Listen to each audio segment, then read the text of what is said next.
Okay. Awesome. Awesome. Alright, so let me move this down. So today I am playing this game called Misericorde, and I haven't heard of it before. I just randomly found it on Steam.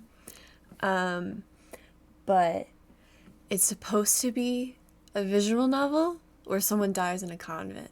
And I figured that was right up my alley. So we're gonna go in blind, I guess, and just hope for the best. Also, apparently there was an issue with my mic yesterday, but it played back on my playback just fine, so if you can't hear me and I just look stupid right now, just let me know. Thanks.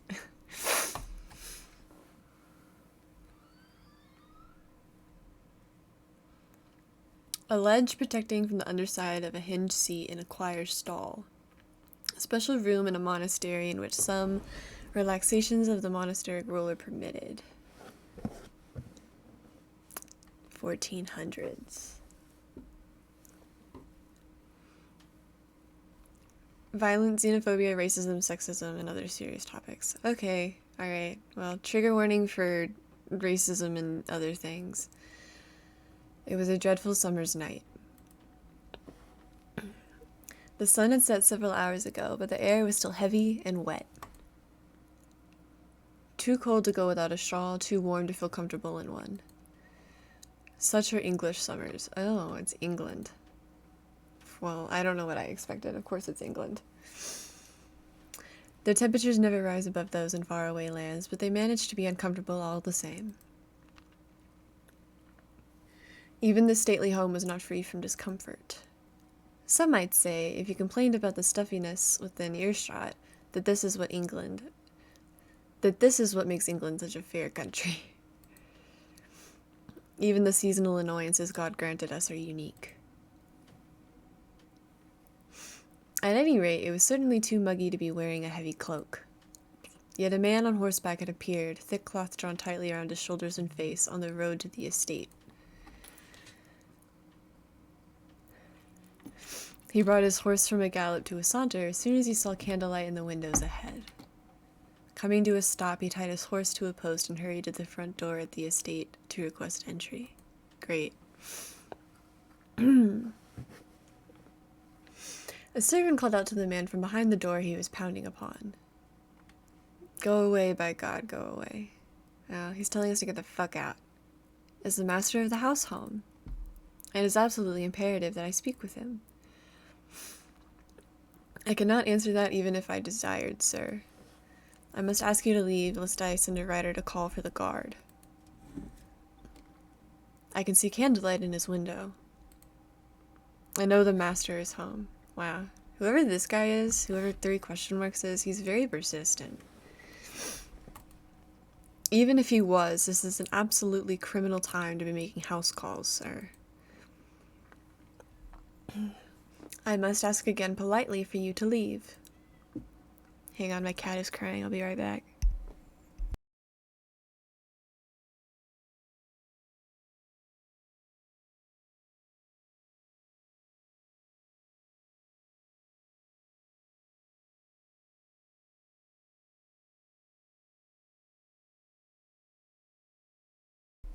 If you ever hear random jingling behind me, just assume it is my cat. Like that. Do you mind? Thank you. Okay. A very good friend indeed, sir.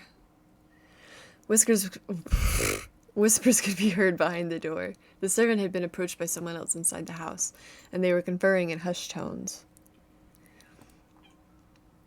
Yeah? Squeak? Are you gonna join us, Milkshake? That's my cat's name. Are you gonna join? Here. Come here. Oh, yeah. Good job. Okay. After a moment, the door was unlatched and swung open to invite the cloaked man inside. The young page was standing just beyond the threshold. Nothing interesting is happening yet. Hello to the 2 extra people that joined. I'm waiting on the nuns. He looked concerned. He held a little candle in one hand that flickered in the nighttime breeze. A tall man in expensive clothes stood behind him. The candlelight illuminated his beard and hair in silver. Coin, Paige's hand. Thank you very much. Oh. Okay. We just bribed a guy. I love bribery. Forgiveness of any offense I caused. I must apologize for my staff. Sent a letter ahead. No. It was no trouble at all. It is wise to be paranoid, especially this late. I'm the one who must apologize for arriving at such an unseemly hour. Urgency. What could possibly be this urgent that you're gonna call in the middle of the night and be like, let me the fuck in, or else? Private parlor. Should I bring refreshments? I can. No. This guy does not want any cookies. Is this May? Hi, May. Thanks for joining. I'm trying to fight my cat out of eating my cookies and beating the fuck out of my Himaru Nui. This is called Misericorde. Since there's new people joined, I guess I should re-explain it because I only explained it to the void whenever I started. But it is a visual novel I found on Steam. And apparently it's supposed to be about milkshake. It is not supposed to be about my cat. It is supposed to be about a abbess in a nunnery, a convent, appointing this other girl to find out who killed one of the people in the convent. I assume a nun got murdered because who else would be in the convent, but I don't know yet because as of right now it's just a guy bribing some other guy with coins. And it's kind of boring, but that's okay. Off to bed with you. He just said you're grounded. I don't know if it's scary. I don't think it should be scary. It was under psychological horror, but there's a lot of games on Steam tagged as psychological horror that it's not really psychological horror. So it was like, what game was it? There's like some random ass game that isn't psychological horror at all. Yeah, it was a duck game. It was like a plastic duck game that's literally just a duck in a bathtub simulation, and it was tagged as psychological horror. But nothing happens in it. It's just a duck. So, I don't know. Who knows? The two men took to the stairs wordlessly, the tall gentleman leading the way to his parlor. The visitor followed, his face still obscured by his cloak's loose hood. Milkshake, can you not destroy Tatsumi either? What do you have against my guys? Huh? Are you anime boy phobic? Women these days. The parlor. The master of the house walked around the room lighting candles before taking a plush seat. Blah blah blah blah blah blah blah blah blah blah blah blah. His guest to sit in the wooden chair in front of him. Instead, the man removed his disguise and sat on one of the more expensive cushioned seats littered around the room. He gives no fucks. His host eyed the man's muddy riding boots, but said nothing. He gives 0 fucks about this rich man's house. Beneath the cloak, this mysterious rider was quite handsome. Oh, I bet he was. We're just gonna throw that in. Oh, he has long hair. Maybe. Okay, maybe. Okay, maybe. He was quite a bit shorter than the master of the house, but he carried himself in such a confident manner that it did not matter. Oh, are they like sitting up for like some yaoi right now? I don't know. I can't tell.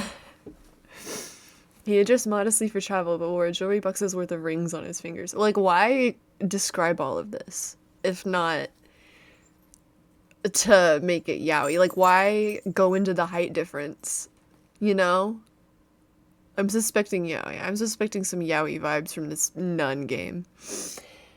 I know it's visual, but like, you don't need to know that he's shorter. What does that serve the plot? How does his height supplement the story? Exactly, it doesn't. Oh, now his name is literally just Handsome Man. I think he's full of himself, but that's okay. I should have sent a letter. Banter for my servants' benefit. I am well aware letters would be inadvisable in our matters. What, what would the hole be to escape for? Oh, you just got banned for saying the word fucking. I guess I'll let you be unbanned, but only this once. Watch your language. I'm kidding, I don't care what you say. As with traveling in the dead of night alone just to speak with confidants. I think there's some tension. No, you can cuss. You can cuss. Okay, so I have the auto mod on, and I have it set to really high on, like... Can you not threaten my newies? Please? What has Himaru Nui ever done to you? Give me one thing. Wow, yeah. You just got banned for saying gay boy. You need to beg to be let out.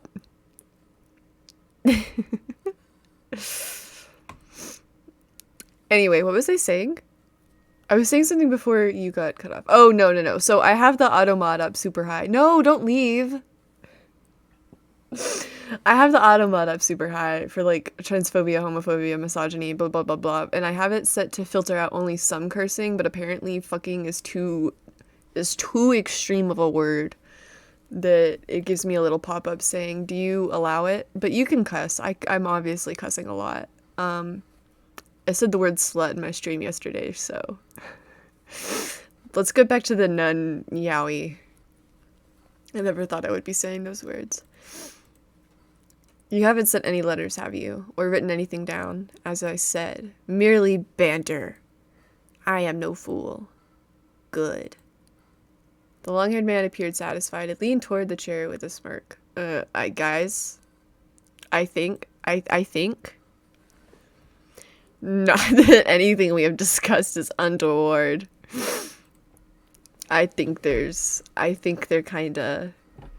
a little bit, you know, pays to be cautious. Quite correct.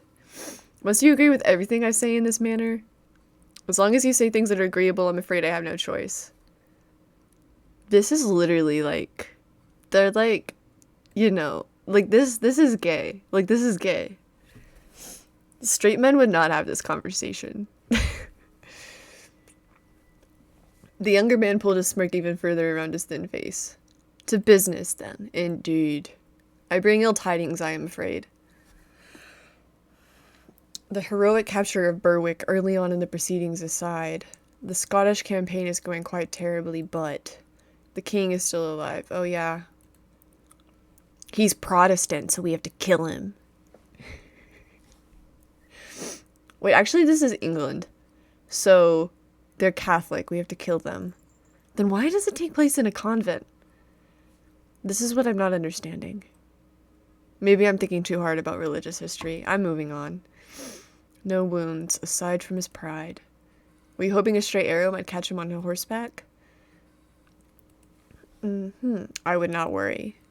I can tell you with confidence that this excursion into Scotland has been as disastrous at home as it has been abroad. The general sentiment in the court has become somewhat mutinous. I had to take a second to figure out how to say that. Good news! I love mutiny.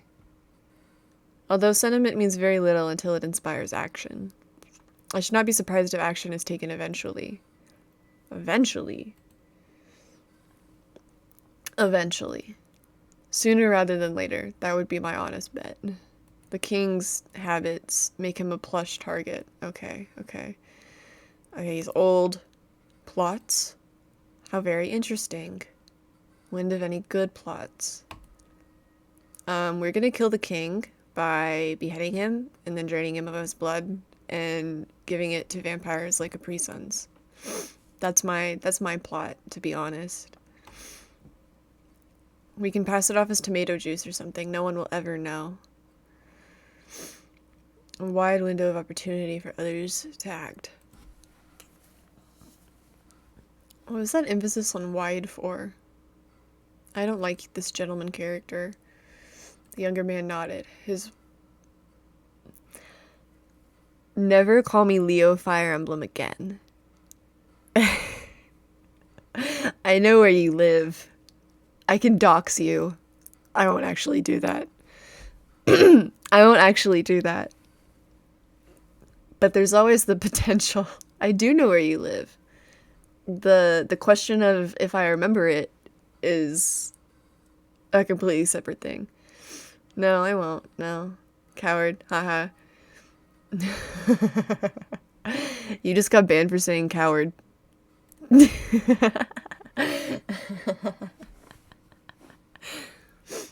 Because it was bullying. Yeah, you're bullying me. Anyway, we're leaving a lot up to luck. Can we just get to the women? Can we just get to the murder women, please? Waiting. I am. You yourself said that the court is restless. Why are you calling me ableist and transphobic now?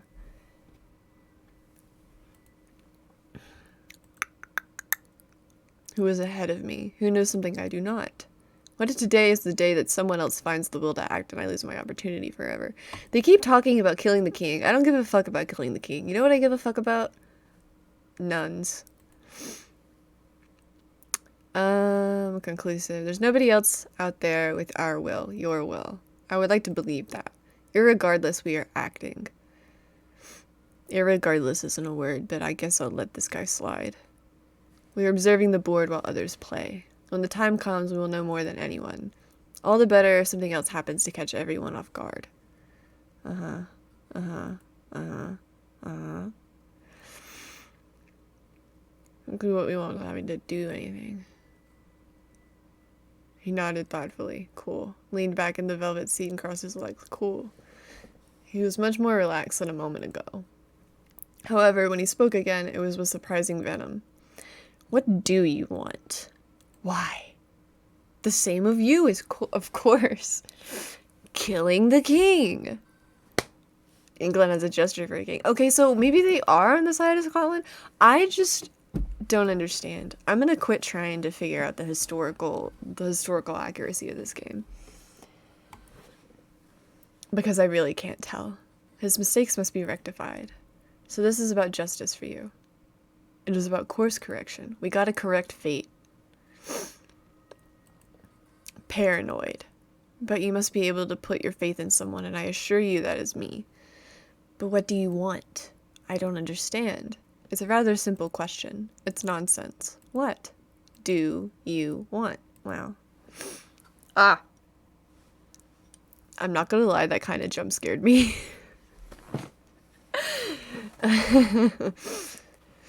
I want to kill the bloody King of England. Don't we all? Don't we all want to kill the King of England? I think that we should do that. And then I think we should give him a memorial in Peppa Pig that's really out of pocket.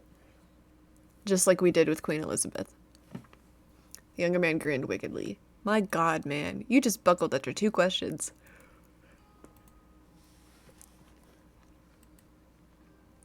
This music is pretty bardcore. Anyone else ever inquires, I can assure you. The visitor appeared relaxed once more and waved his hands to swat away his host's excuses.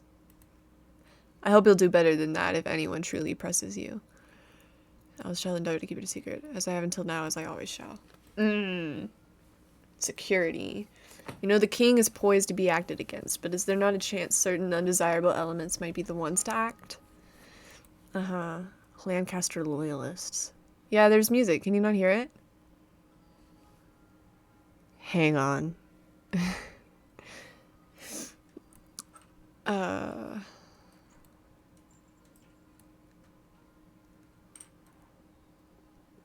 Oh wow. I don't know why you can't hear it.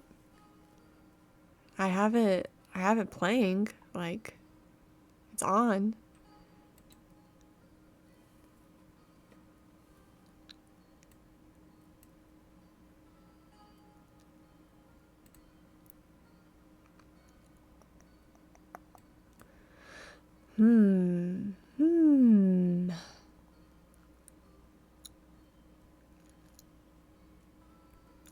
That's so strange. Music worked the first time I played this game. I could hear it. No music. Wow.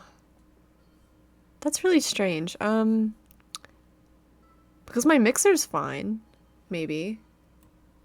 Hang on. Technical difficulties, everyone.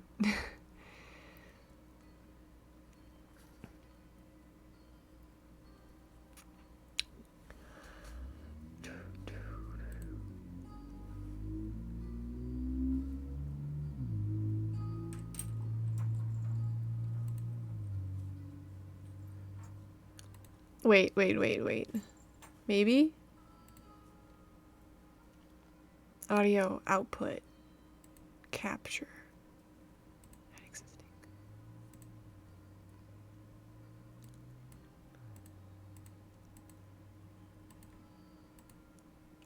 Do you hear it now?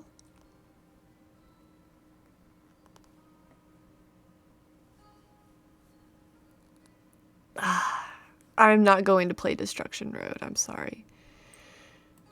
What the hell? Hang on. I got this, people. Properties. Use device timestamps. Okay. What about now?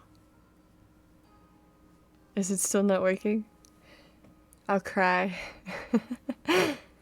What? This is ass.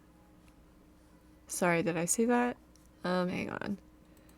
It has to be an issue with the game capture itself. No, now I'm obsessed with trying to fix it. I'm gonna be talking most of the time anyway, so maybe it should be fine. But okay, just POV, you are listening to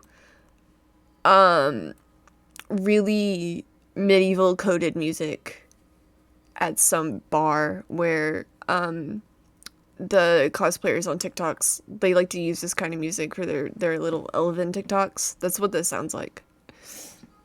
I hope that description helps. Haunting chants and mild lute noise. Yes, except without the chanting. This is more like a haunting lute pizzicato and a harpsichord. There's vague harpsichord. Sorry for revealing my years of musical education. Moving on.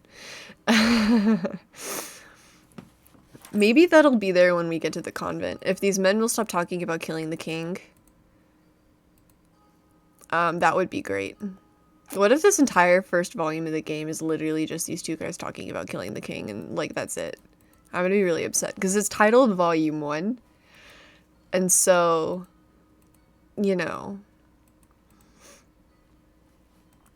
I spent a few dollars on this. I would like for there to be women in it. Not at all. A matter of paperwork. Emergency security. I'm owed many favors, and I'm owed one in particular that might be useful. Should you ever need a place to lay low, or should I need to lay low? You should never need to. But as you say, it pays to be paranoid. Masters of the house took a roll of parchment out from his desk and spread it across the desk in front of him. His visitor finally arose from the plush seat and strolled over to join in. Whoa. Truly not historically accurate. No, this is the 1400s. I don't think they had harpsichords yet, but it sounds kind of like that. The map was messy, ugly, perhaps poorly copied. Nevertheless, both men studied it carefully. The master of the house pointed to a spot on the map in the northern hills of England. Oh yeah, this is very legible to me. I can definitely see what they're talking about. A monastery? Yes. Yes. We're finally getting to the nuns. It is remote, far away even from the village it serves, and sparsely attended. You would be made quite comfortable for the duration of your stay. You are owed some kind of very odd favors. Did a lover of yours take vows? That's a fucked up insult. That's like saying, wow, why did your girlfriend take a vow of, oh my god, I forgot the term for it. But wow, your girlfriend really said, I don't want to be with you anymore. I want to go be a nun and never get touched by a man again. That's funny. I correspond with the bishop who administers the Eucharist to the nuns there. Who has connections of his own. Ah. Priest corruption. That makes sense. My help in many matters and I in his. And it's your turn next, I take it. This is the safest place as you could possibly find. A very peaceful little community, far away from any angry courtiers. Or Lancasters. They forgot a space. Sorry.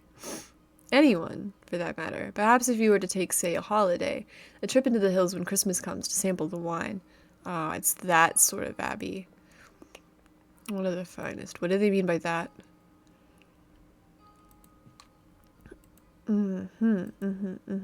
Wonderful. His fashionable doublet. And produced a small purse. Wow, he has a merce. This is not for services rendered. This is a gift for a friend who provides stimulating conversation. See? Look, they're gay. Why would you describe your conversation with your friend as stimulating if it wasn't gay? The map was rolled up and swept back into a drawer, and the bottle was placed on the table in its stead. Now then, while I have you here, would you care for a drink? See?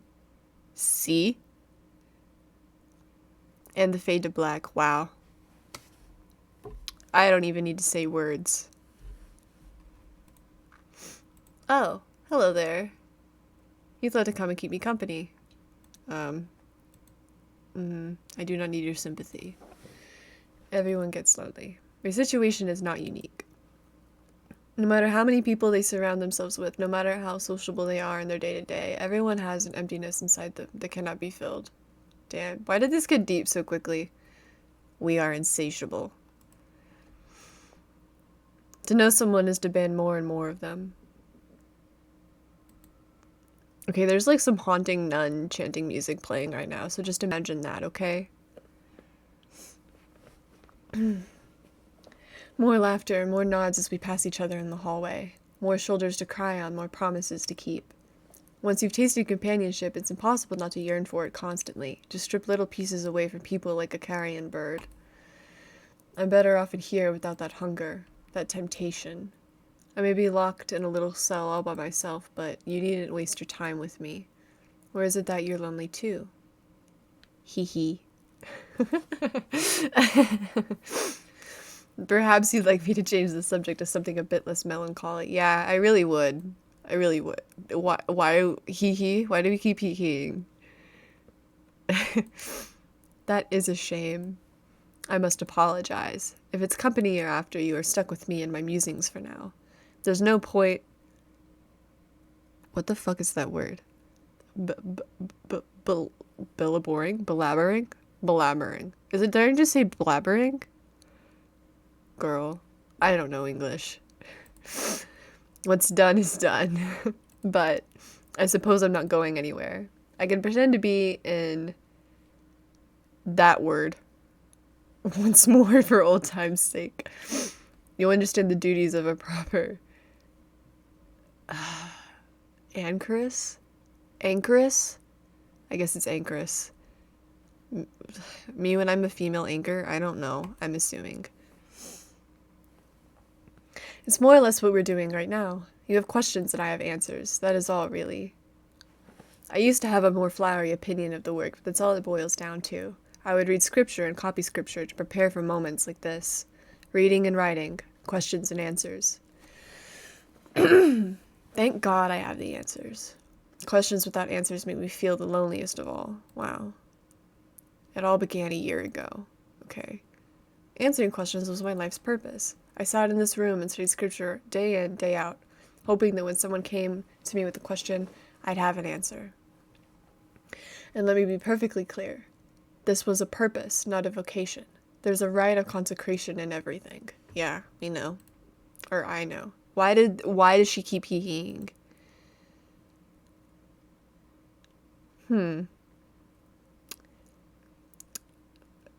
I appreciate some evil nun moves.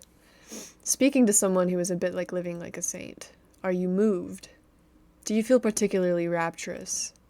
Awed? Well, please don't. I don't live that way anymore. This is some Tatsumi-coded ass dialogue. This is what happened in Obligato. Just because I'm stuck in here again doesn't mean I get all of that back. I turned my back on my duties, all because I got caught up in a worldly mess I had no business with. See? See? Anyway, before all that, I never left this room. I lived in here as long as I can remember. Meals delivered every day through the squint. Squint. I love the animal. The squeak. The squid. The Eucharist performed by the visiting bishop through the squint. Laundry passed back and forth through the squint. Wow, they really like the word squint. My apologies. The hagioscope is the proper term. It's what we're talking through right now. I don't mean to be dramatic, but I always assumed I'd die in here. Wow, real. Why wouldn't I? I had everything I needed. Honestly, that's not a complaint. I loved my work, even if most of the questions I got were incredibly frivolous. Like what? I'd hope the other sisters win arguments. Is God really never mentioned in Esther? That kind of thing. He is not, in case you were wondering. I cherished every question I was asked. I was just happy to get them because I was, yes, lonely. I feel like I'm suddenly this woman's therapist, which I did not sign up to be, and I don't think I'm medically equipped to be handling her fixation on her loneliness right now. I did not realize it at the time, but I was. The excitement I felt when someone arrived as a question for me was, I thought, the manifestation of my duty as an anchoress. A sense of fulfillment for being theologically helpful. That might have been part of it, but really I was only hoping to have someone to talk to. Anyway, 9 times out of 10, the questions I answered were nothing but idle conversation. But one day, hello? Oh wow. Whoa.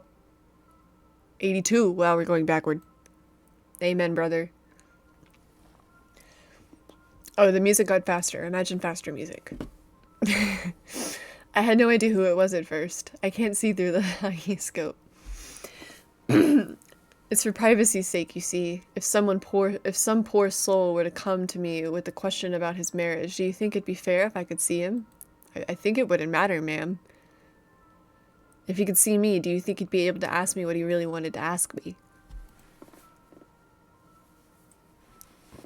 No, of course it's never happened. Who's going to walk all the way up that hill just to ask for marital advice? Hee. The point is I have no idea who's on the other end of this. The door on your end locks, save for the little hatch to speak and pass this and that through. You're quite muffled, by the way. Speak up. I am talking as loud as I can, ma'am. Please be kind to me. Don't worry yourself too much about it, though. There's not much to be done about the echo.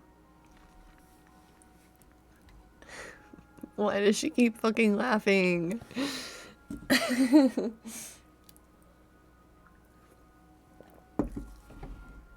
He. Sorry. If you were waiting for me to have some revelatory moment of recognition based on your voice, you're out of luck. Unless you tell me directly, I won't know who you are. Actually, you know what? Please don't tell me. Perhaps I'll guess later. We can make a game of it. It's safer, but it's dreadfully boring being back in here. This nun is very funny to me. For all I know, you could be here to mock me, or worse. If I knew who you were for certain, I might not be telling you any of this. But you've caught me in a chatty mood, and I'm willing to throw caution to the winds. Let's just leave it at that for now, and return to the story about a different visitor. Girl, you're the one that went off in circles. It wasn't me that asked you to do that. Okay. Anyone there? Yes. Haha, I apologize. That's a rather silly question, isn't it? Yeah, it was. You're fucking stupid. Sorry. No, not at all. I could have been sleeping. I suppose that is true. You'd still be there, though, if that were the case. Oh my, we're gonna split hairs. Very philosophical.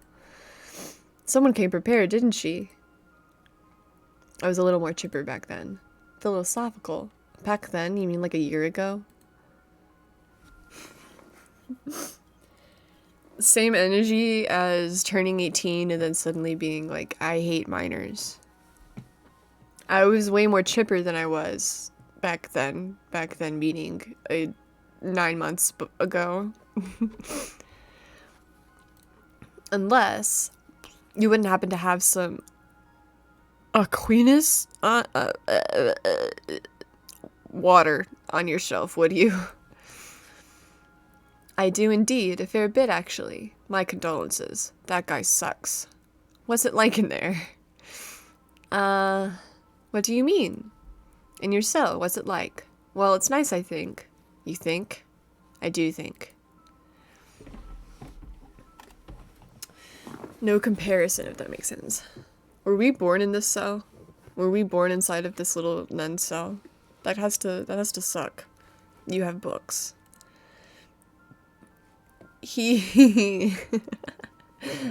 I'm obsessed with her giggling all the time. That's an understatement. I have lots and lots of books. And you've read all of them. Many times, yes. So you have lots to compare your experience to, surely.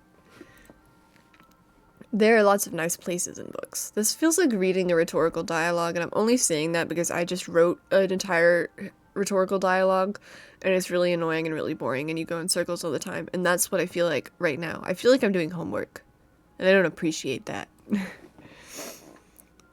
I suppose that's true. I've never really thought about it I've never really thought about it that way. The nice places in the text I tend to read. Religious texts. Christian scripture, yes. Blah, I have a lot to say about architecture, but I can't blame you for not finding his descriptions particularly gripping. There are plenty of nice places in the Bible I can think of, though. Cities and palaces and so on. Nice to look at, certainly. Physically comfortable. But spiritually, less so. You're telling me you wouldn't have liked to have seen, I don't know, King Solomon's palace? Personally, I wouldn't. Yeah, definitely not. God hates the material. Aren't you keeping up, sister? Hang on, I'm checking my phone. Sorry about that. It sounds beautiful, but it was built on sin after all. In Kings 11:4. Oh, we can save. Quick save. Oh, nice. Filter? I can't tell what that does. I feel like it doesn't do anything. Hang on, options. Now I'm just messing around. I'm sorry about that. Whoa. Okay. Vanity of vanities. I know. Ah, sorry. I assumed you weren't one of the sisters if you were asking questions about visiting Solomon's palace. This was unlike any conversation I'd ever had previously. It was so casual, yet so exhaustive. Or to put it another way, the words themselves weren't detailed. But it was a conversation only people enamored with little details could have. Relaxed, but practiced. Okay, cool. After a while, she thanked me and left.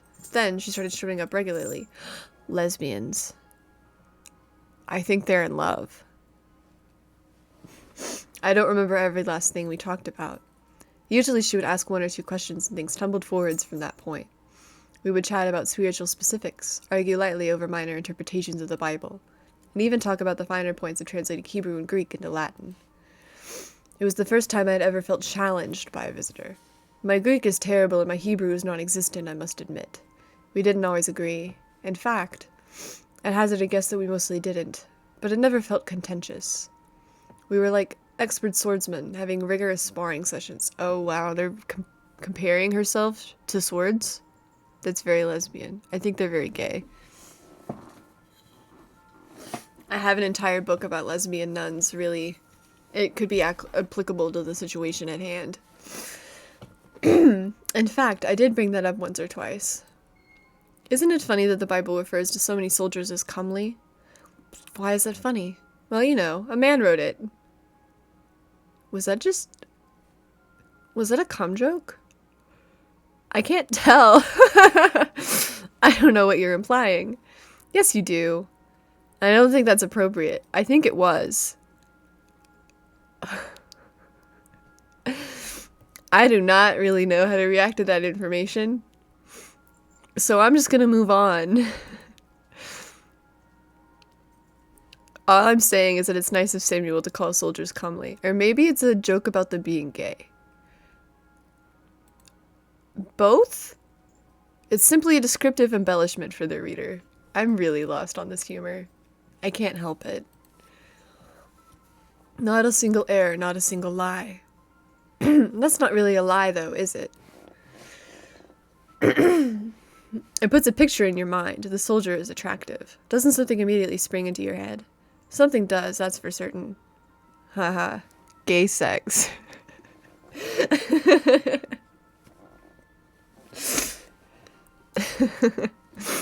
I'm sorry for laughing at myself, that's my bad. Do you imagine handsome soldiers very often? You sound experienced. This is... Schnurk. I do not know how to make that noise, forgive me. This is what? Anyway, it might not have been Samuel. That's true, it could have been Nathan. Or Gad. Do you think one of them snuck into his house and added comely to some of the descriptions while Samuel was sleeping? Some kind of prank? Oh yeah, when me and the bros play a prank on some guy who's writing the Bible, that's my favorite prank to pull. That would get someone killed. We're just having some fun. Does that seem right to you, though? No, I feel horrible having joked about it, to tell you the truth. I'm all on edge. No, I mean, does it seem right that a man would probably be stoned to death for, let's suppose, calling another man handsome? Why? Okay. We're just gonna go deep into the homophobia questions, I suppose. That's just not true. Samuel wrote it and wasn't stoned for it. Samuel gets away with it because it's scripture. People hear it and go, well, the Bible is inerrant, so the soldier was handsome. If two Israelite soldiers met and one said, "My, you're handsome," he'd certainly get a slap across the face. Is that what you'd do? To a man who called me comely? To a woman. If anyone called me comely, I'd likely just be confused. Oh, come now, don't give me that. I love the how would you react to a gay person debate happening at the moment. Self-deprecating humor gives me the shivers. It's the coward's way of asking for praise. I am not very attractive. So if someone called me comely, I know they were a liar. I do wish you could see me rolling my eyes right now. Hi, Jude. Welcome. You missed the homoerotic tension at the beginning of the game, and now we're currently in another moment of homoerotic tension. Where they're being...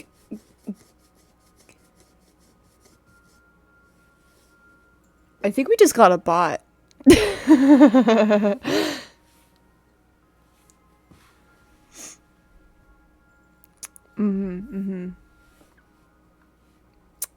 Hey man, I don't even know how to delete it. Anyway, what I was saying, they're debating gay people while being gay at the same time. You know how it is. You'll get nothing from me behaving like this. I had no idea what her game was. These weren't theological questions. Honestly, the questions didn't seem to mean much of anything at all. She'd asked them, but by the time it was time for her to leave, we would have charted a course around every possible discussion except one that answered the original inquiry. So basically, that was her really long-winded way of asking if we were gay. And apparently our answer was, maybe. I don't know. I still don't understand.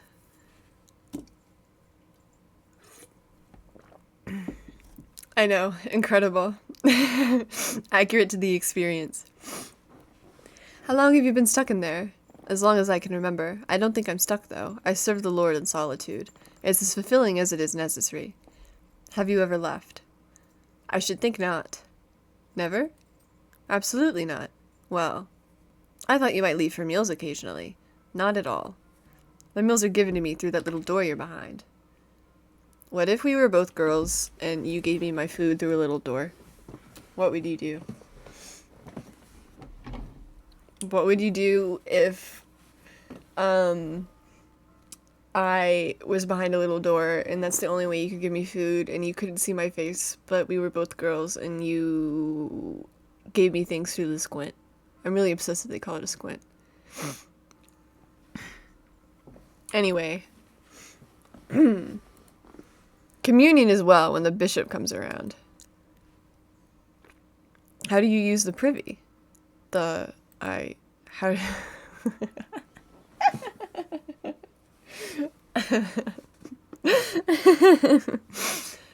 How the fuck do you use the bathroom?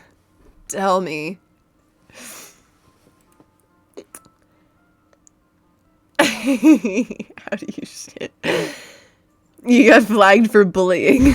I thought the item I thought you were bullying me by saying how do you shit.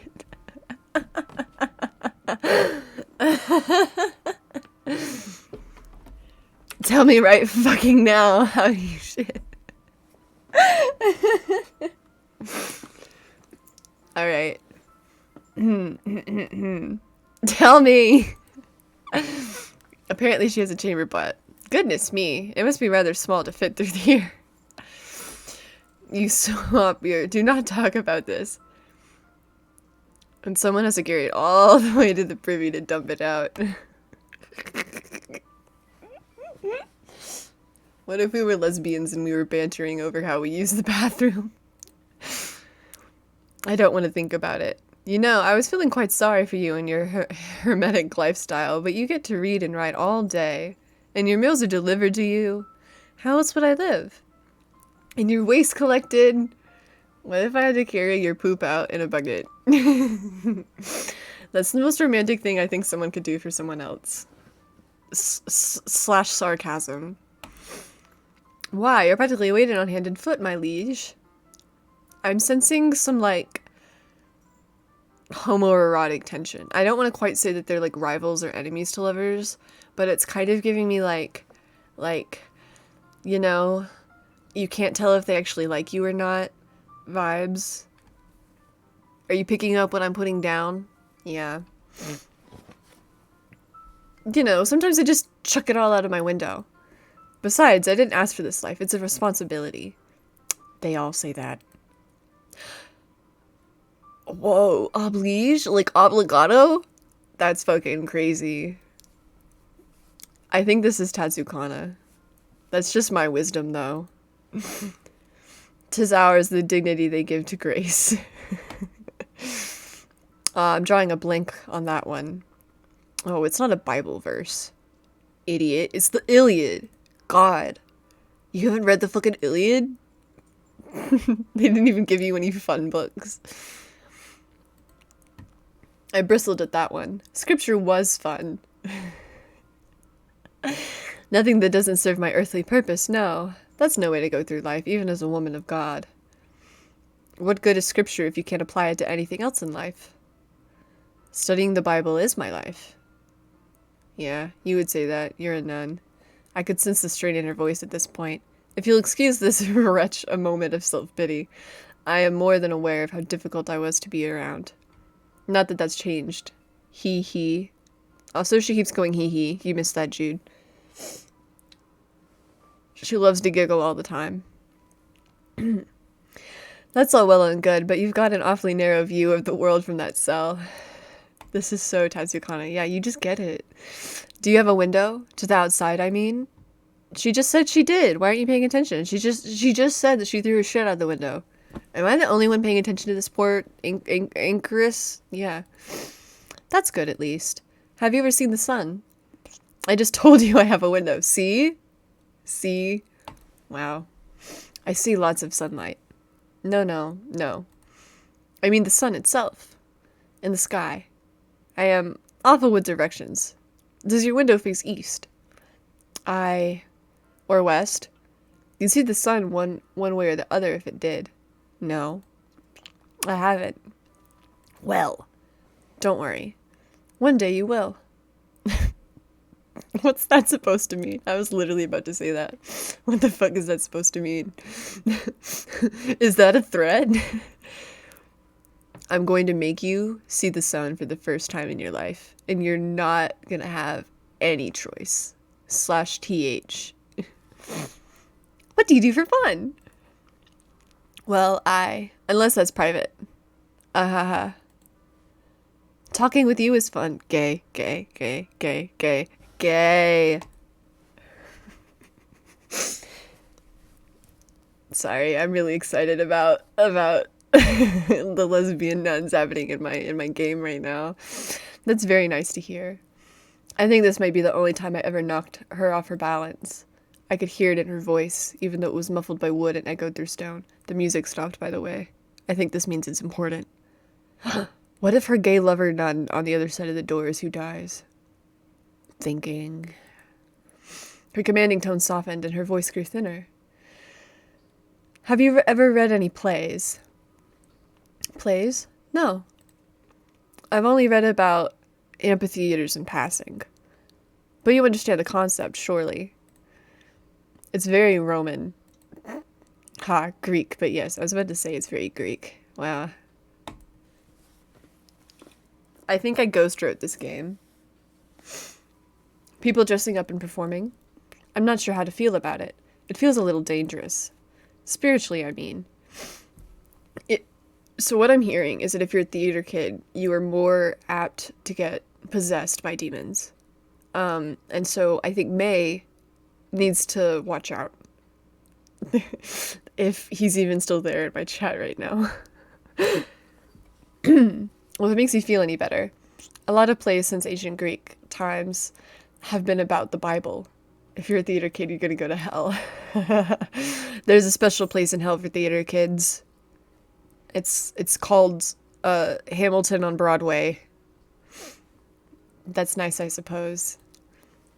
I think they're flirting.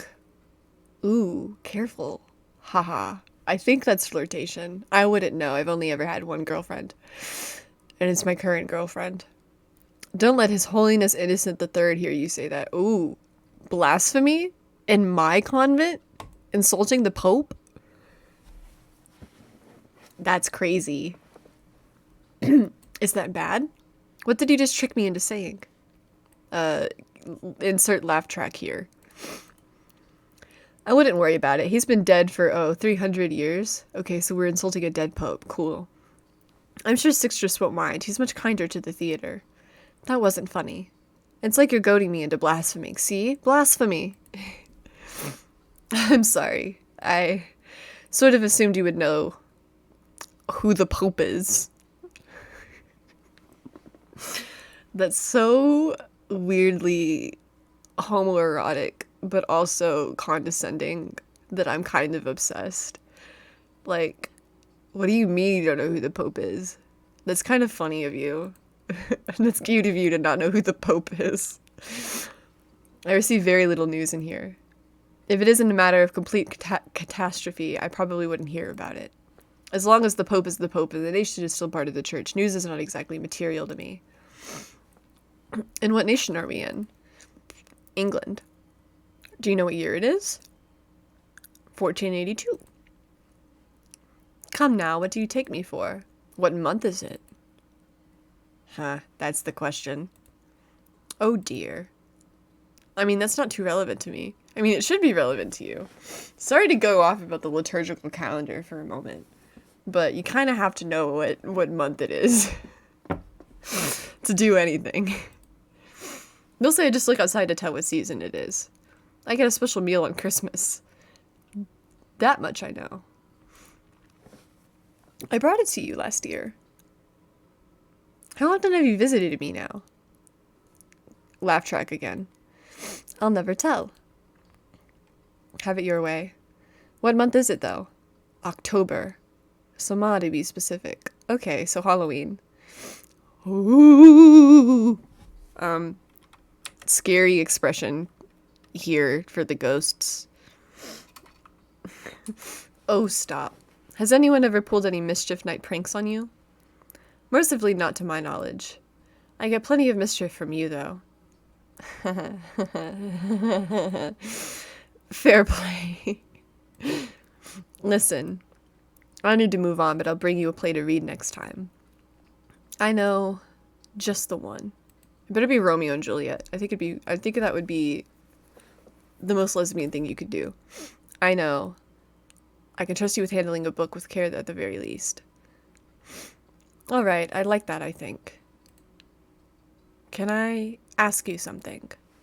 Of course. Would it be all right if I opened this? The squint? The animal, the squeak. No. I'm really sorry. Laugh track 3. Is that another rule? It is, but I honestly cannot. It locks from that side. I can't open it myself. It needs the key. Of all the luck. I should have thought of that last Christmas. And really, I'm not meant to look through. Of course. You're a very good rule follower, too. Then again, if you were to bring me a book, I suppose you'd have to open it, wouldn't you? And I wouldn't be able to do much about it if you saw me taking the book, would I?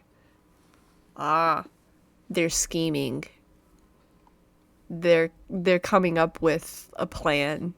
I love it. That is true. Hee hee hee. That sounds like a good idea to me in that case. All right then. Promise you'll read it. Yeah? Of course. Lovely. Wow, they're gay. They're really gay. These are some fucking lesbian nuns. I can't wait to discuss it with you. That's the important part of reading, scripture included. Don't ever forget that. I'll try not to.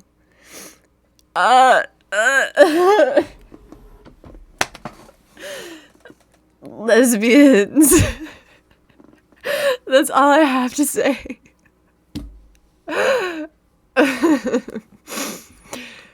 Also, as a side note, this really reminded me of the post that that Jude quote retweeted of the the eggs, and then the other text message was like, "Did you lay those all by yourself? Good girl." And then Jude was like, "This is just like Himaru to me." Sometimes I randomly remember that in my brain and it makes me laugh really hard.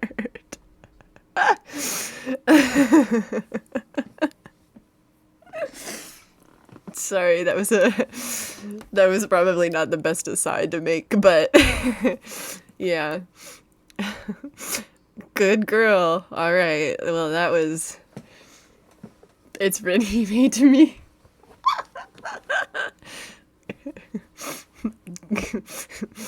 Did you lay all those eggs by yourself?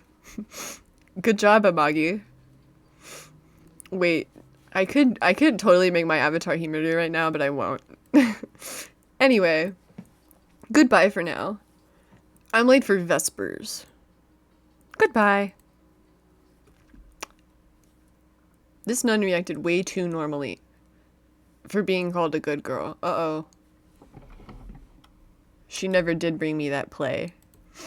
It's not her fault, I suppose. When I went to sleep that night, all I could hear was an incessant scratching. I should have known then that the devil wanted me. I'm trying not to laugh. He had been trying to claw his way into my cell my whole life. An elaborate plan to get to me was taking shape. Scratch, scratch. It echoed down the hall and throughout my cell for what seemed like hours, shaving away at the walls, breaking down the barrier that had kept me safe to here for God knows how many years. Inside my head, I dreamed that I was trapped in a small box, pounding and beating against the lid. Huh. I should have known. I should have known. I should have known. Every sign pointed to something being wrong. That nagging feeling in your gut when you can tell something is amiss. You should listen to it. Every time I've acted against it, I've regretted the decision. For example, usually the food I received in here was actually quite nice. I even looked forward to the fish. But once I received some fish on a Sunday that smelled terrible. I was so hungry, but I hated it anyway. I was sick for days, naturally. Do you understand? This is how my life works. I jump in without thought, when a moment's hesitation would save me. This is literally Tatsumi Kazahaya. Like, need I say more? Like some of the other nuns might have said once upon a time. I never think more than a move ahead. Like a stubborn child, I will succumb to every whim, every fleeting desire. I read so much scripture. I lived a blessed life. I knew better, and if I could do it, if I could fall so easily without another soul in that cell, not but stone and paper at my fingertips. I really am impressed by the use of fall. Sorry to just like bring that up because like I feel like the tension with the other nun was on purpose, and so I'm like falling in love, but also like falling to the will of the devil. You know what? You know what I'm saying? Like just the double entendre, the metaphors. It's also delicious. What could I do if I was set loose on the wider world? Uh-oh. What's going on? What's happening? The door is open! For the next few weeks I was alone again. I must admit it stung just a little bit. I really was looking forward to reading that play despite my better judgment. I dutifully continued my work in the meantime, brushing up on scripture, transcribing scripture, and quoting scripture to the odd visitor. I had a few inquiries, but for once I could immediately tell they weren't who I was waiting for. I'm not sure who they were, nor did I particularly care. I just knew they weren't her. The scratching continued. My dreams became more and more desperate. Sometimes I broke through the woods surrounding me, but whenever I did, my mouth would fill with cloth. I would wake up choking. Oh yes, I mentioned transcription. That was the other half of my work.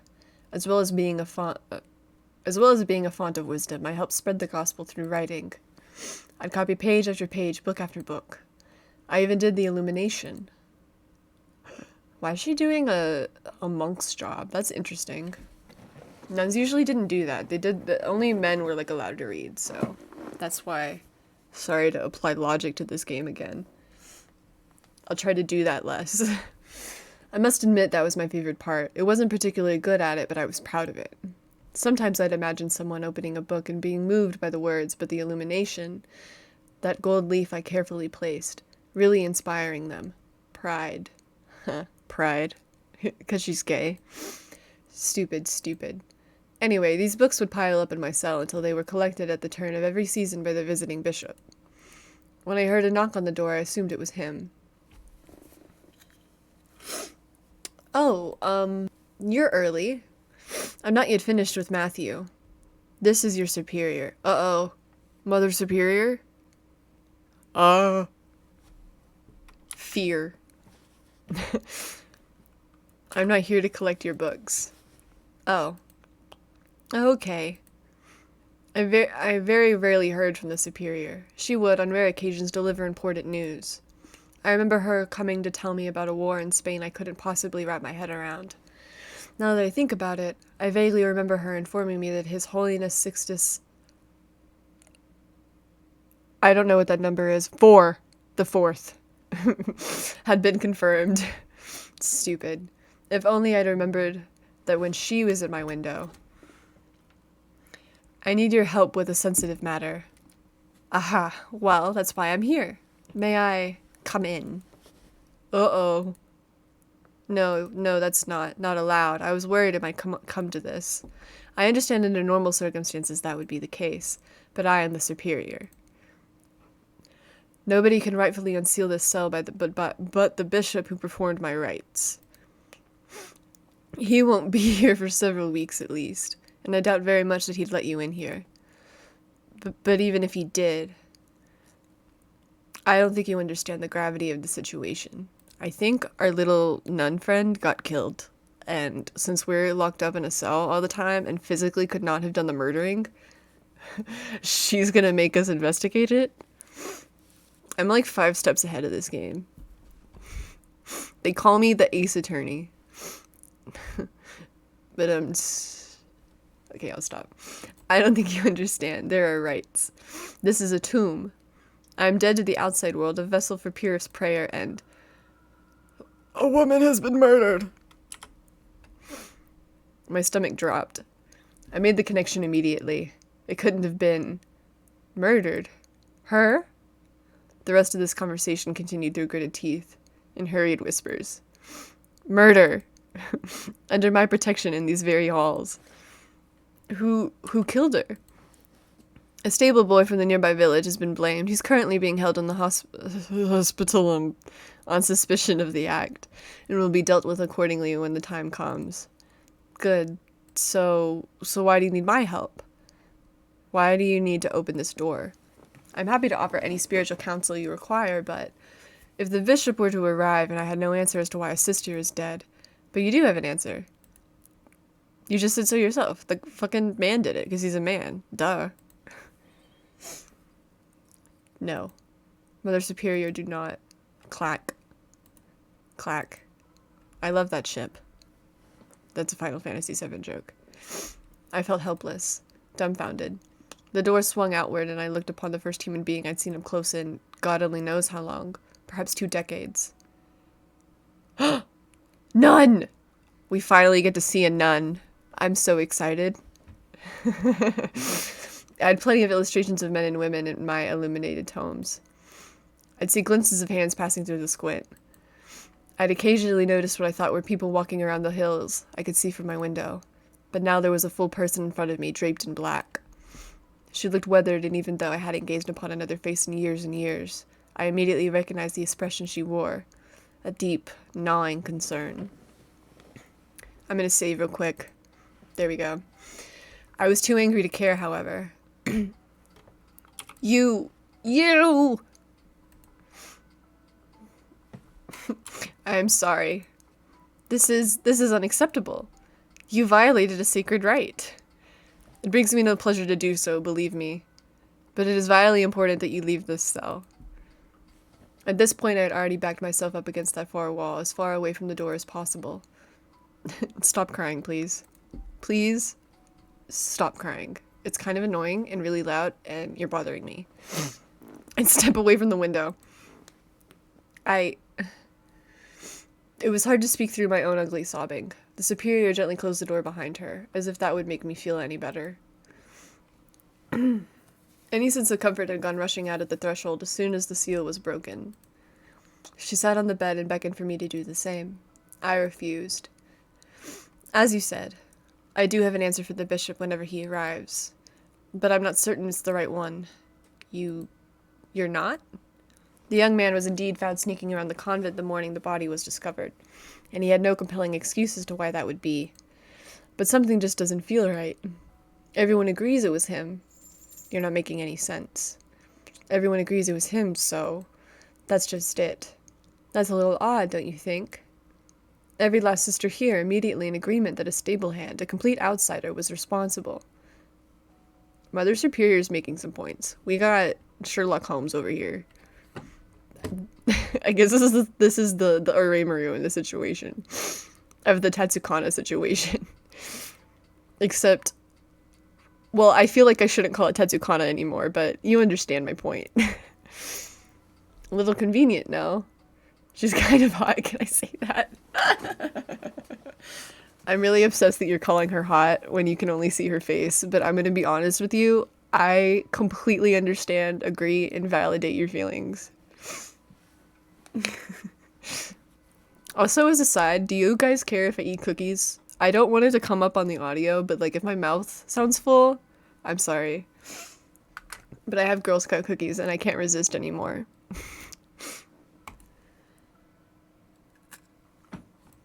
I'm earnestly not sure what you're suggesting. Why would they lie? What reason would you have not to trust them? And then she laughed. A single bit of hollow wheeze of a laugh. Oh, she's smirking now. Hey, girl. Your being kept in here has made you more naive than I thought. You will learn, I suppose. I very much doubt that. If you think I'm about to throw away life's work, your sealed cell is exactly why I need your help. You are now the single person I can completely trust in this abbey. Every other sister more or less has had free run of the place except for you. I need you to join the congregation. To investigate my hunch that something is amiss. You're asking me to spy on people. How dare you? Literally, this is Satellite.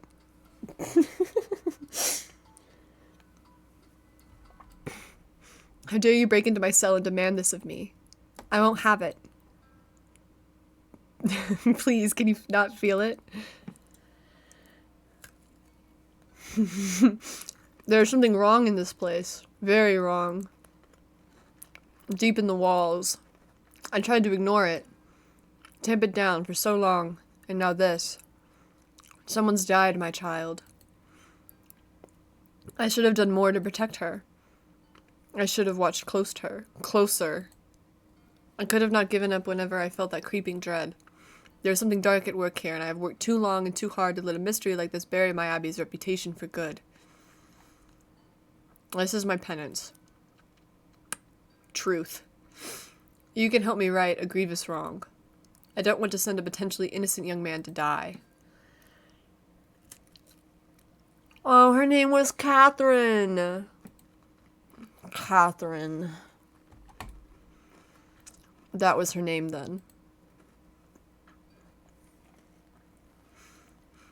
The woman who had come to talk to me so many times. Catherine. Wow, she's saying it with such reverence. Man, that's so... Oh my god. It felt like I had learned the shape of the thing that had shattered, and all of a sudden I felt obligated to help put it back together. What the fuck? Why is this so good? I love the nun Yuri. I really do. Alright. She had been deep in thought as I chewed things over. I said, alright, I will help. Good. Good. Tomorrow you will join the regular congregation. I will make sure the other sisters bring you up to speed on the proceedings so you can become one of them as soon as possible. I'm sure I don't need to emphasize this, but just to be clear, you are not to let on what it is you are doing. Won't it be obvious? I waited some time before coming here for that precise reason. But if anyone asks, you are our new chronicler. Chronicler? Yes. That was Catherine's position before. Well.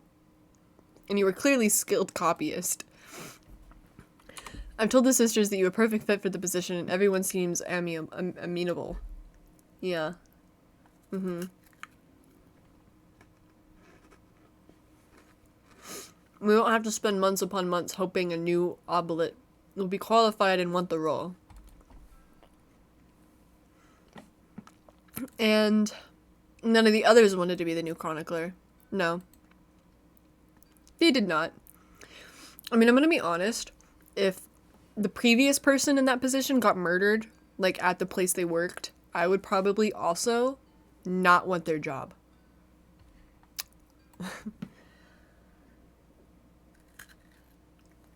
She stood up and strode towards the door, keys in hand. Tomorrow, then. I'll send Catherine with a K to escort you to the morning service, but... A small flicker of realization played over her face, and she offered a weak smile. With a K. I've told you I'm three steps ahead. The Catherine we lost was with the C. Damn. With the C.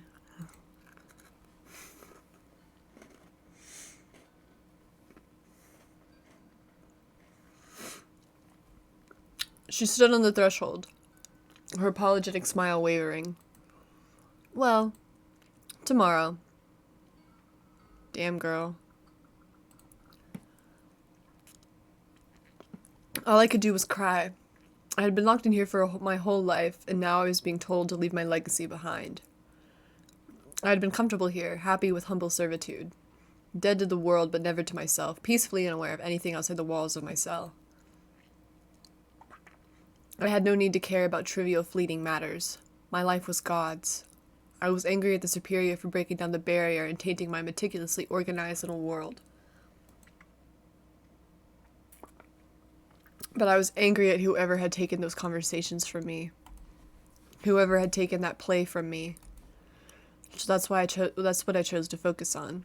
How I chose to interpret events. My God, stupid. Interpretation was never how I was taught to process scripture. But I ignored the fact that the superior was the one who was stepped at the door in lieu of the desire to seek some nebulous form of justice. My God, my God. I hated the one who took those conversations for me. What the fuck? Ugh. This is amazing. We don't need any other Yuri. We just need this. This is all we need. I took my evening meal from the squint without a word. My head felt like it had been filled with smoke. My eyes watered at the sensation, and I became more aware of my palms, than I'd ever been before. Hashtag dissociation. I couldn't keep from wiping them against my thigh incessantly, fidgeting before each page turn as I struggled to find some piece of comfort in one of my books. I couldn't find one. Pathetic, wasn't I? 20-some-odd years spent reading scripture to the point where I could feasibly recite it without even glancing at the page, but nothing leapt out at me as I flipped through the tomes. Words barely registered as words. Many people hold a passage or particular psalm to heart. I myself did not. I had been so immersed in the Bible for so long. It was difficult to single out any one piece of text that truly spoke to me at this moment. Usually I would chalk this up to the essence of my position. I had no need for a favorite passage when my life was devoted to all passages. I simply never held to any one piece of wisdom in higher esteem than any other. A holistic way to think about the book until I found myself in need. I tried searching for meaning in the text I had been copying before the superior barged in, but the letters might as well have been Greek. I felt sick to my stomach and racked with worries, guilt, and rage. I didn't want to feel anymore, so I tore off my clothes and rolled onto my straw mattress and closed my eyes as tight as I could. All right.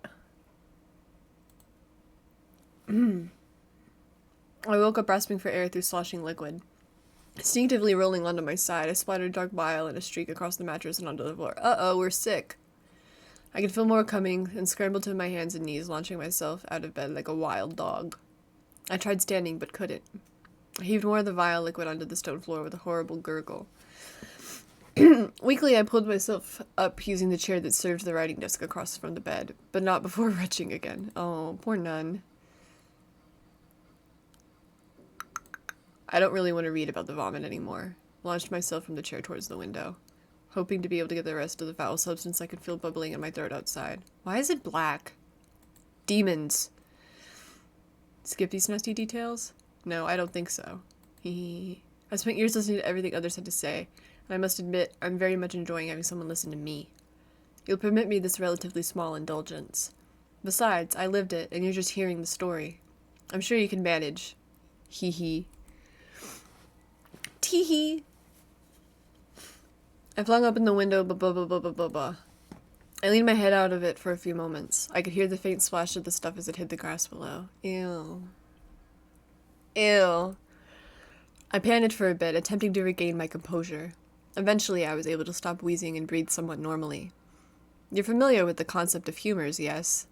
The 4 elements reside in our bodies, manifested as various fluids. Oh, don't sound so incredulous. I learned a little bit about the world before I took the oath to be an anchoress. The 4 humors are elements that make up our earthly selves. The balance is very delicate, as I understand.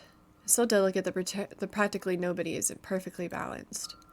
Blood is one of the humors, and determines our sanguinity. Yellow bile is a little nasty. People with a lot of yellow in their systems are short-tempered, aggressive. Some would say confident, but I'd say a little cruel. There's phlegm, too. It naturally generates in old age, but many younger people have an excess of it as well. You can tell because they're wise, calm, and reserved. I wouldn't mind having an excess of phlegm, honestly. Ew. Ew. Sadly, I'm full of black bile instead. Does that surprise you? I'm joking. Hee hee. Hee hee. Of course it wouldn't surprise you. Black bile determines how melancholic you are. That night, after a whirlwind of horrible news and negative thoughts, I was simply overloaded with it. My poor little body couldn't handle it and had to expel some. I suppose I've always had quite a bit, now that I think of it. My hair is black, which is a common sign that someone is full of the stuff. So what I'm hearing is that if your hair is black, you are more predisposed to having major depression. I had never felt particularly melancholy until that night, however. Being shut away from worldly influences had spared me from ever allowing my humoric balance to color my emotions. There was no going back after that, sadly. Anyway, shakily I managed to stand up straight again. I hobbled back over to the bed and rummaged around underneath it to find the brush I had been given years ago, to clean up the occasional ink spill or dropped supper plate. Along with the small pail I had for washing, it would have to make do for scrubbing up the horrid mess I'd made. Sorry, I just really don't want to read about the throw up anymore, so I'm gonna skip it. I was in so much dull pain by the time I stood up that I noticed the dirtying book sitting on the writing desk. It was just not something I could handle. I'm not proud to admit that I practically tore the damn thing from its plinth and stomped over to the window, still nude as anything, to hurl into the night sky. I must have looked like some crazed Olympian discus thrower. I regretted it instantly. Not only was it a childish thing to do, but I swear I saw someone looking up at me. Whoa! Demon nun. Honestly, that might be better than a normal nun. Jude, I'm sorry if that jump scared you. I scurried away from the window as fast as I could. I flung myself into bed. With my face buried in my pillow, I scrunched my eyes closed. I could feel what felt like a spike being driven through my head. Ugh! And I was painfully aware of every bone in my body. Girls, when. I ached, I wailed, and I despaired, and then finally, sleep. Cool. Awesome. That was awesome. That was really great. The next morning I woke up feeling worse than if I hadn't slept at all. The aches may have subsided somewhat, but the pain that had afflicted my head had merely reduced to a low-level buzz that made every thought take twice as long to finish. I meekly slid out of bed and attempted to wash myself with water from the bucket, although I had wasted most of it scrubbing the bile the previous night. I went to toss the excess out of the window so I could ask for it to be refilled later. Whoa!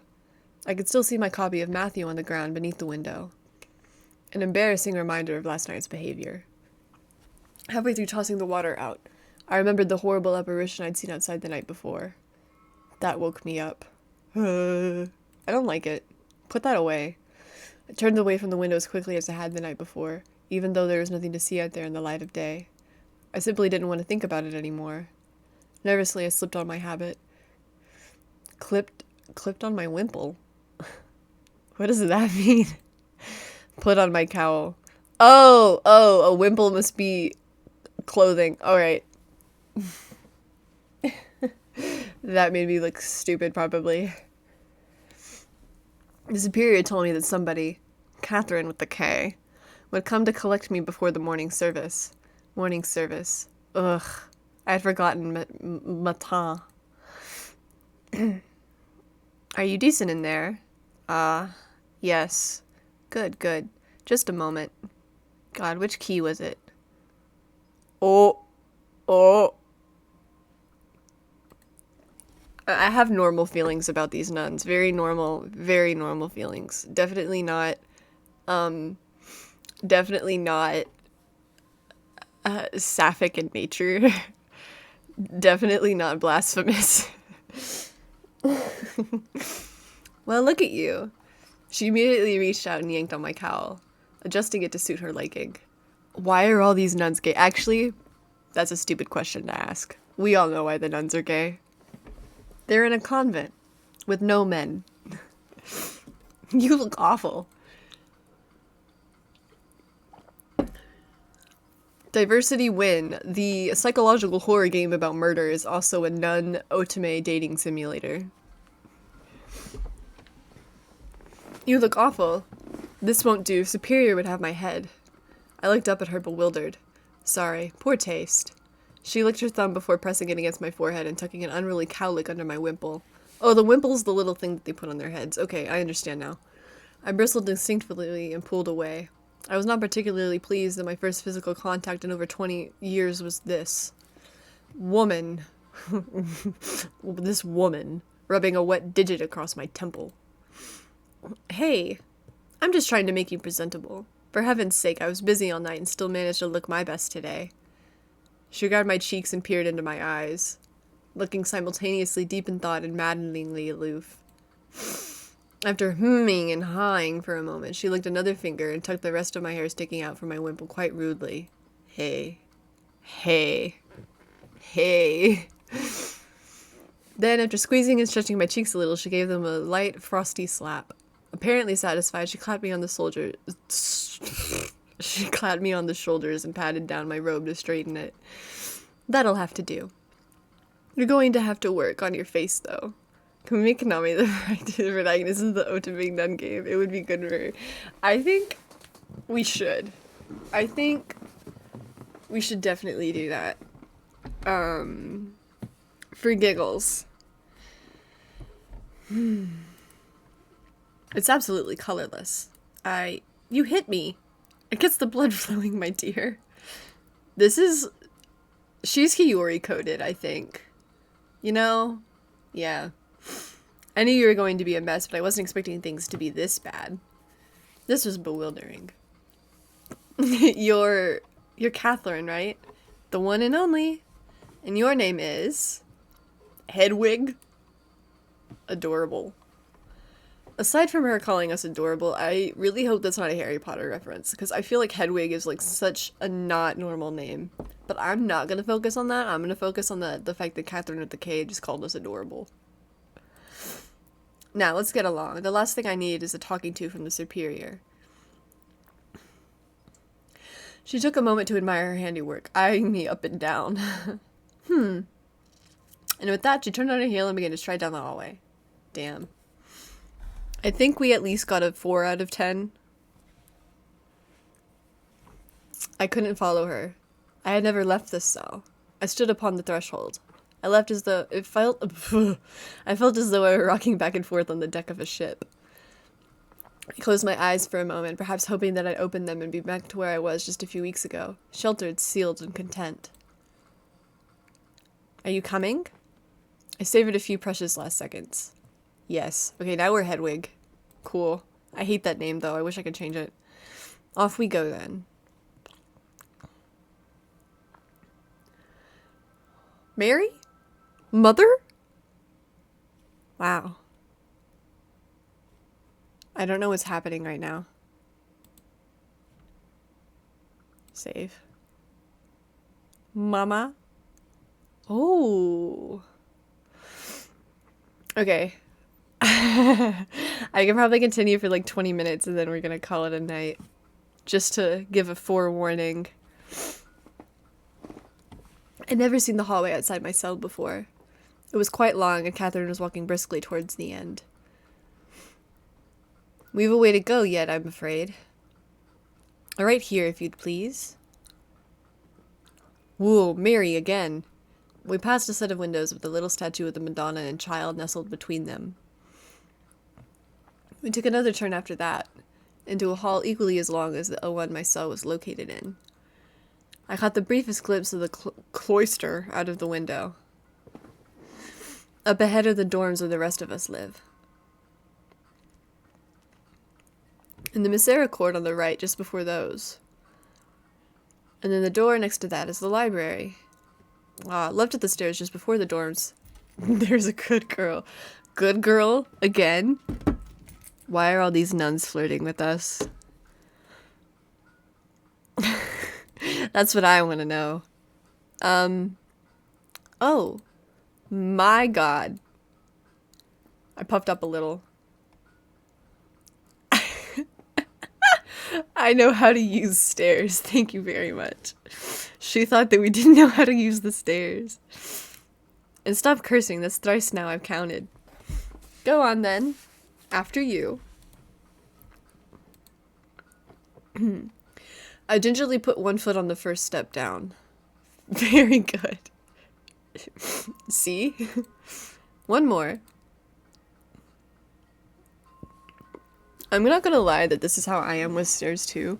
I can go up them just fine, but for some reason I get scared going down them. Like, I feel like I'm gonna fall up, and I don't like it. I began to descend the stairs very slowly. I instinctively held my hands out for balance, until I felt Catherine firmly gripping them and planting them to my sides. You just walk down them normally. No. This really is precious. Wow. I'll race you to the bottom. But she had already casually strolled down to the landing. She pointed at the staircase, descended the other way as I wobbled my way down to her. There's one more this way, just so you know. You are being perfectly horrible. Aren't I just? Wow. Whoa, wow. Hurry up. You've got places to be and people to meet. We get to meet more nuns. Please, please, please, please, please, please, please. The sunlight creeping in was simultaneously daunting and enticing. It's a good thing we don't get much heat here. Your skin looks like it might cook in the sun. She ushered me through the door, not allowing me the same moment I had taken leaving the threshold of my cell. I'm not tired, you didn't hear that. Whoa. The cloister was a rectangle of grass surrounded by stone arches. Passages ran around the grass, each leading to a part of the convent I hadn't been to yet. The sun glinted off what appeared to be a metal crucifix in the middle of the lawn. Why is it so small? Oh, that might be where they buried Catherine with the sea. I'm very sorry. Although, do you happen to know if this abbey is built according to St. Gall's plan? I'm just curious about how this place is laid out. What, pray tell, is St. Gall's plan? You know, the standard layout for abbeys. I thought all Benedictine monasteries followed it. They might. I wouldn't know. Me when my special interest is the architecture of monasteries and convents. And, well, I thought that door would be taking us out into the east, but we're facing south. How on earth do you know that? Have you got a compass hidden somewhere in your frock? Do I? No, it's easy. The sun rises in the east, so that's over there. I pointed left where I could see the sun's rays creeping over the walls of the cloister. I wasn't aware you'd ever seen the sun rise. So ahead of us, from this door, would be south. Normally the chapel would be in northern half of the monastery, or rather, the tower would face north, and the oblates would live in the southwest. Goodness. You must have had some very interesting books to read in that cell of yours. Catherine, I love you, but don't be ableist about Hedwig's autism and her very obvious special interest in St. Gall's design of abbeys. Of course, this abbey could have just been built around a Roman plan. That would follow considering we're Catholics.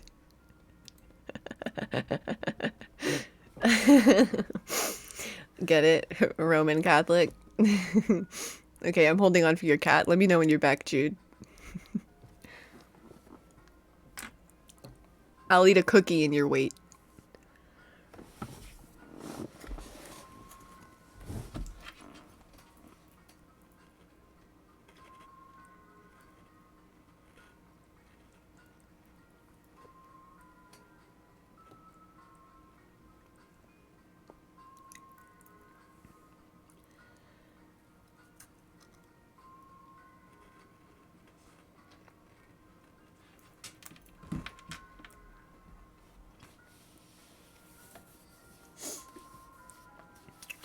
I hope everyone else is having fun.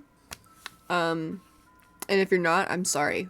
But the nuns are fun to me, and I love the Yuri and the tension going on.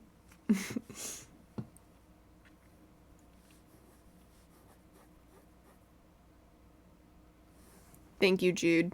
Have you returned?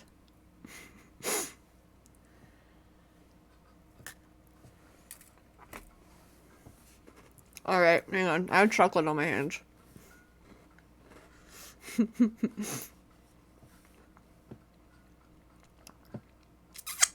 Okay. I ignored this. Fascinating. I'm sure it is to someone. Catherine looked at me, clearly amused by my interest in the layout of a building.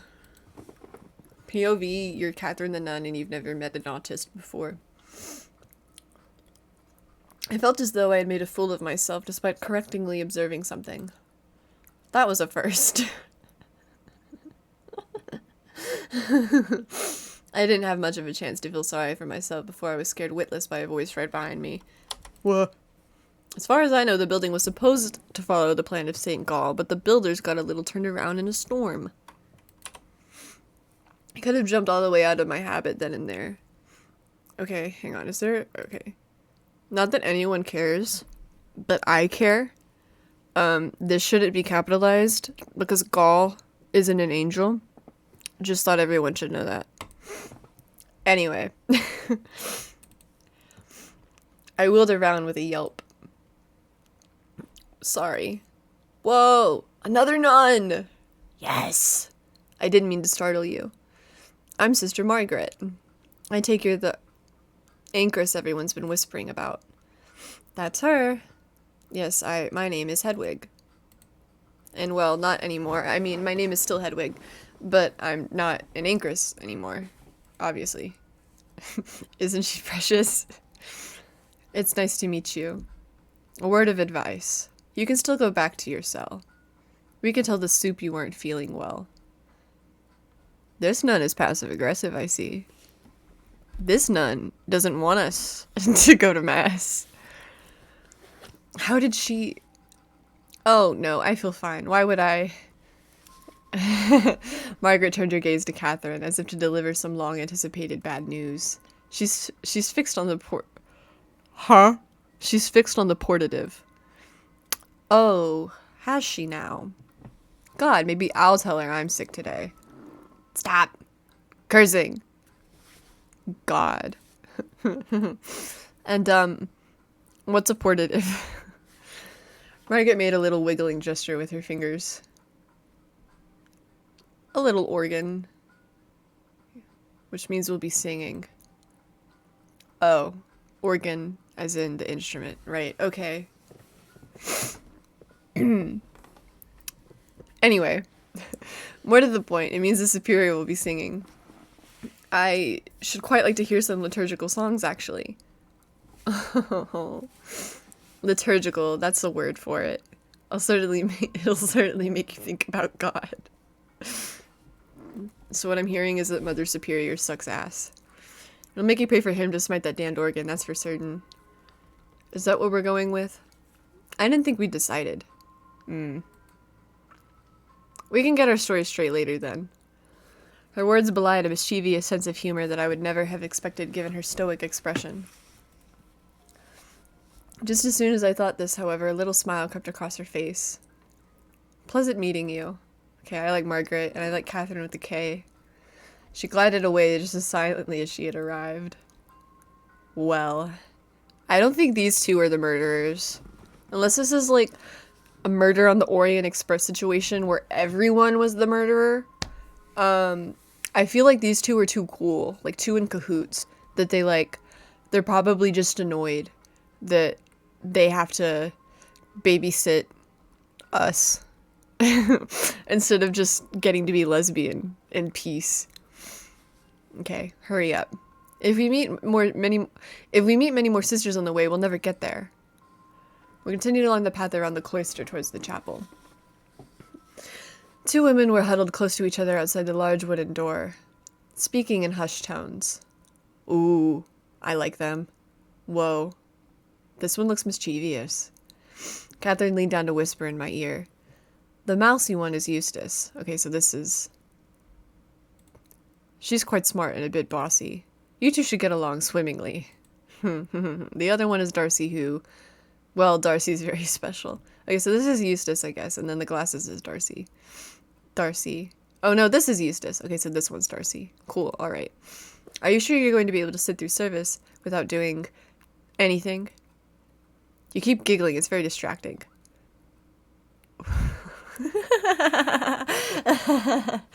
That's cute. Oh my god.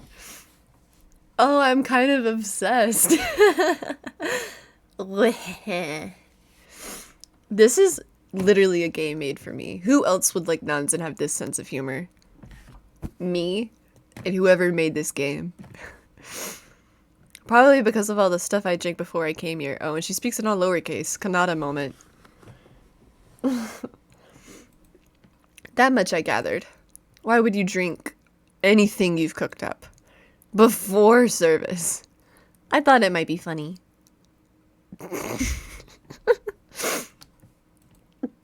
It might be a little funny. I think they're a thing. I think they're a thing. I think, yeah.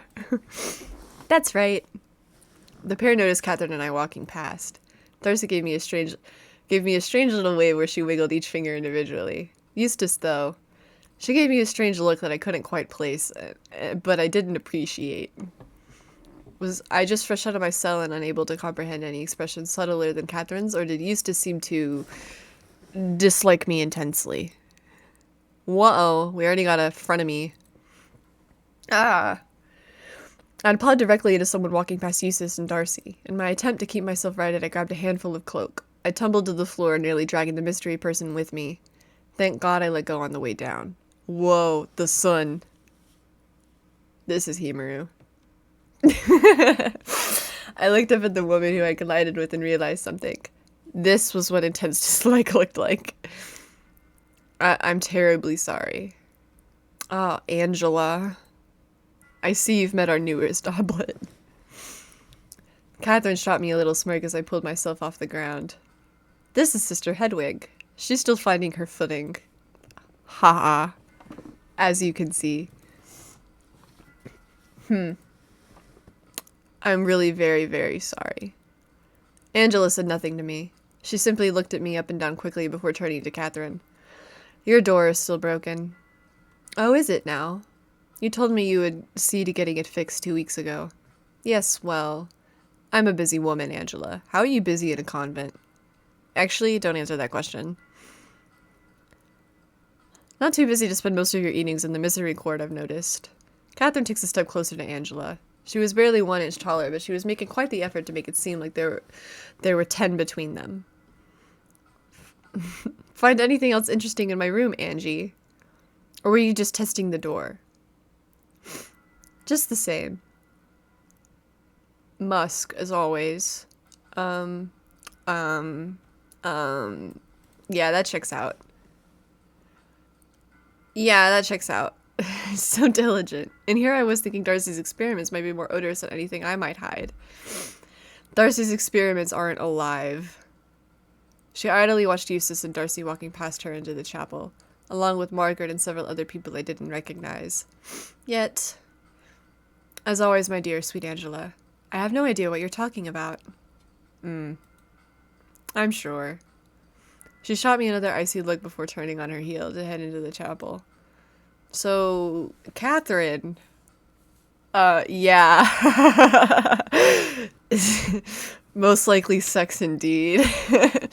The thing is that you can't bring any men in there, so she's, you know.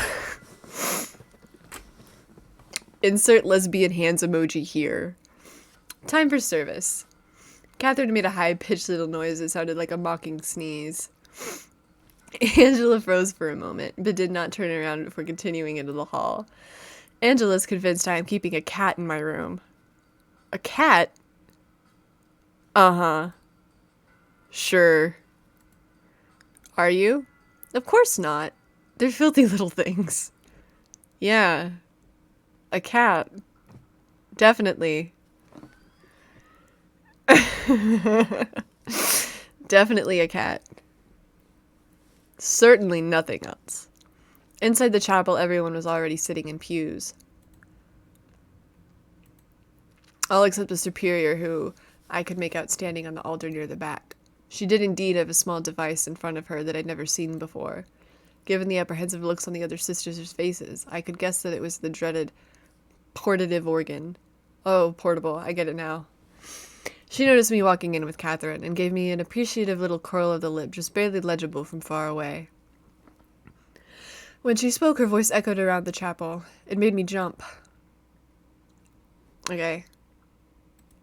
So I think I'm gonna call it there because it's 11:58 where I live, and I have to finish an assignment. And I mean, yeah, I have to finish an assignment, and then I have to go to school, and then I have to go to work, and so that sucks. But anyway, my next stream that I had planned, I was going to play Nier Replicant on Wednesday, but now I kind of want to continue this because this is a lot more fun than I thought it was going to be, and I really like pretty nuns. So, yeah, I think that's what we're probably gonna do. But yeah. So thanks for joining, and I will leave you with this.